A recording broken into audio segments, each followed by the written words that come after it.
So I guess I'll just first start, since this is, I guess, late breaking, but Susan Allen Block has just resigned from the Arts Council that she was appointed to. What is your reaction to that news? I think I think she did the right thing. I think reading some stories from around the media and some other things from around the state, it seems like there was quite a bit of pressure on her to do that from some, I think, a state representative, and a lot of the arts community in the state and around the Columbus area called for it. So I'm not surprised. I kind of think this is probably what was going to happen.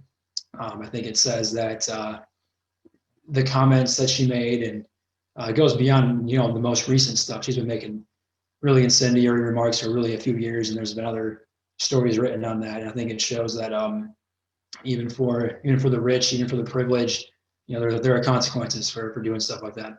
Do you think the action Blade and Post-Gazette journalists are taking will make a difference in the future?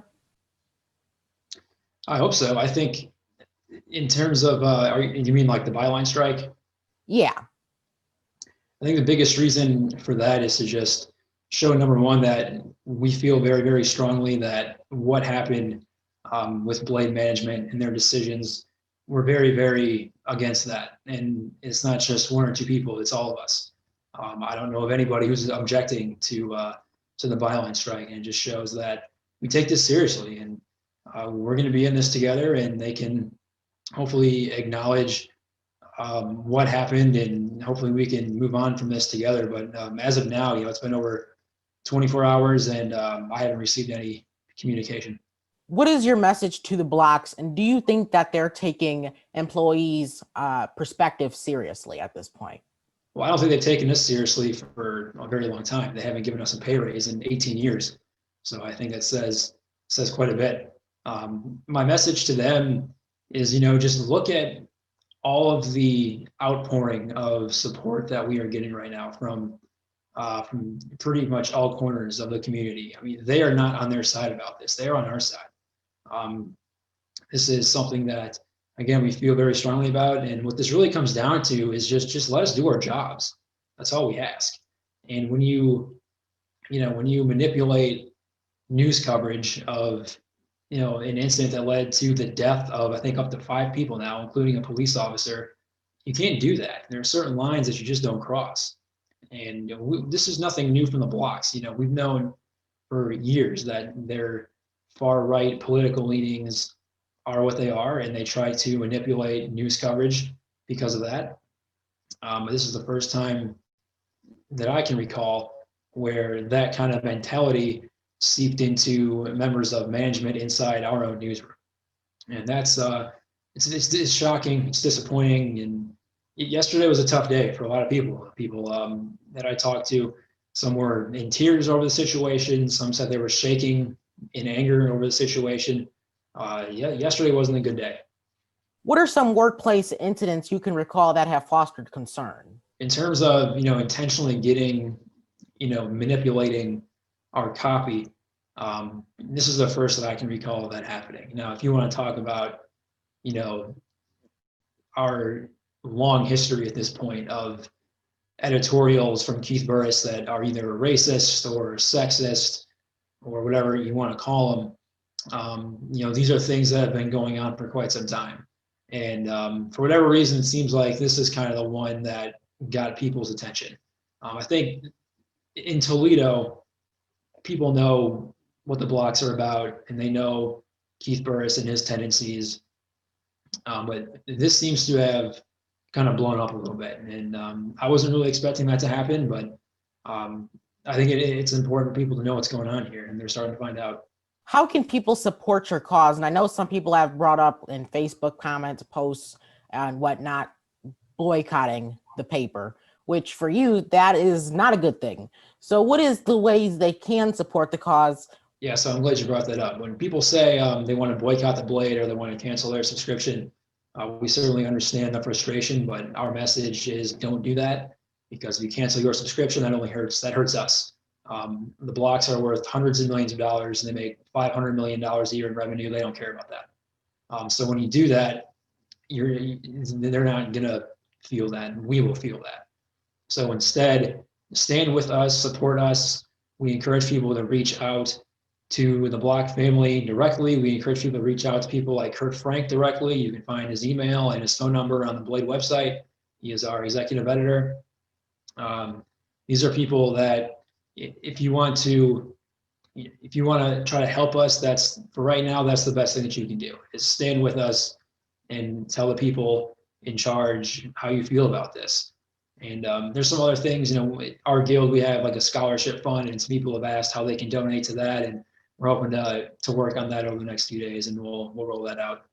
Have you been in contact with anyone from Block Communications, whether that be family or a legal team or expert that they have on staff? And when you have, if that's the case, what have they told you?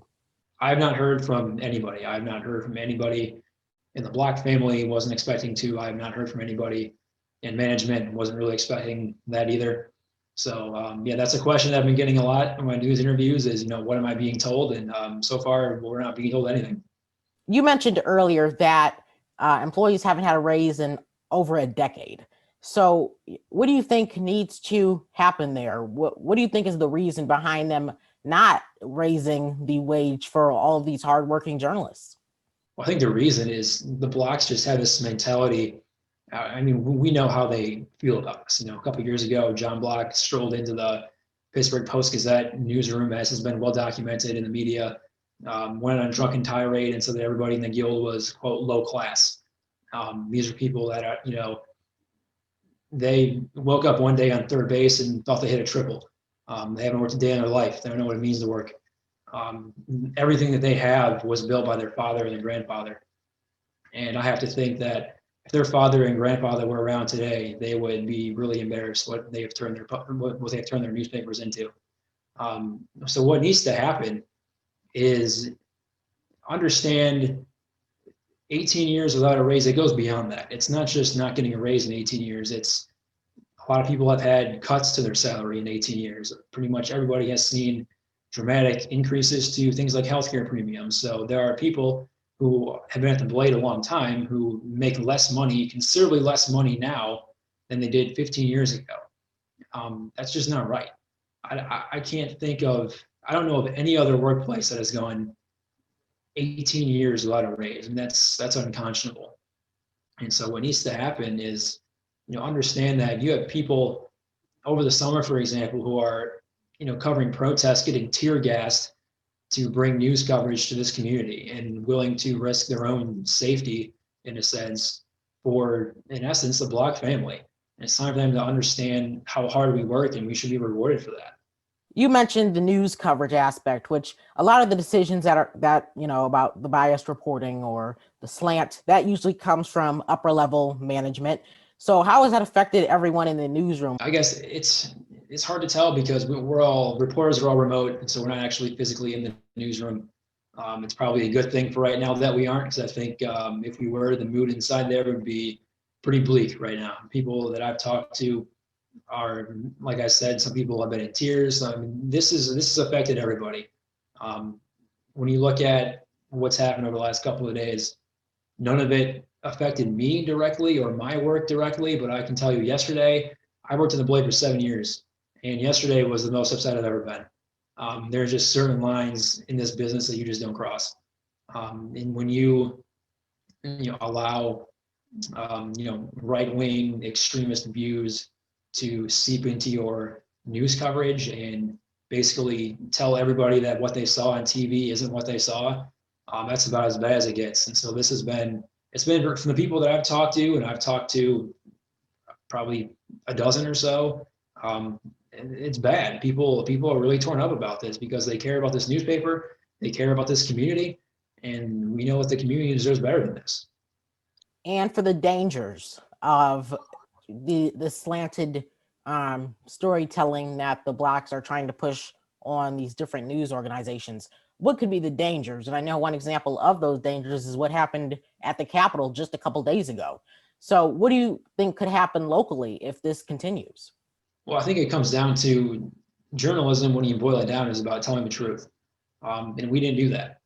And it's unfortunate because it's not the fault of any reporter. It's the fault of management who decided to mislead people and alter reality for political purposes. It's just something you just don't do that. And it's really disheartening for me because people who did this, these are not, young kids out of college who don't know any better. These people have been in our newsroom for decades. They know better, and they know better. And that's why it's really disappointing. Jay Skebba, reporter with The Blade, thank you so much for your time. Thank you, Jaden.